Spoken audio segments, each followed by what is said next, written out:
Christians. He was the guy that we hear about. He was the ISIS of his day. Paul the apostle.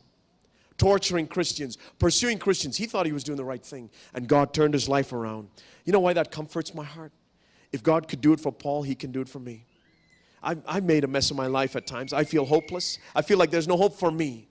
But at times I feel like at least I'm not as bad as those guys out in Libya and Syria who are killing people. You know, the whole world thinks they're horrible. But that was Paul. And God took him and turned his life around, and he finished his race. This is God who can take failure and say, I have factored in your failure so that you can still fulfill my perfect plan for your life. Let me say that correctly and slowly. I have factored in the failures of your life so that you can still fulfill my perfect plan for your life. This is the sovereign God we serve. He has allowed, because he saw those failures. He saw all those wasted years before the foundations of the world. Before he even created you, he saw that you would sin.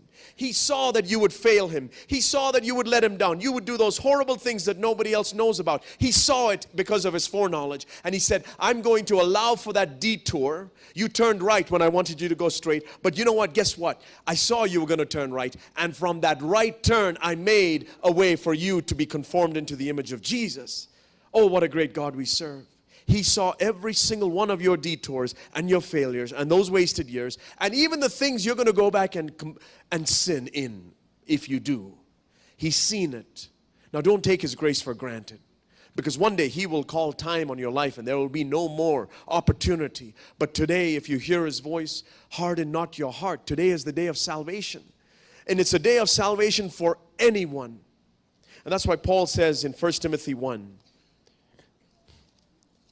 1 Timothy chapter 1. This has become my favorite verse recently, kind of like the biography of my life.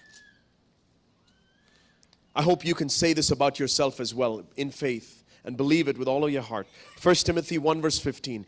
It is a trustworthy statement, deserving full acceptance, that Christ Jesus came into the world to save sinners. Christ Jesus came and brought this glorious, majestic kingdom to us to save us, sinners like you and I, among whom I am the worst, Paul says.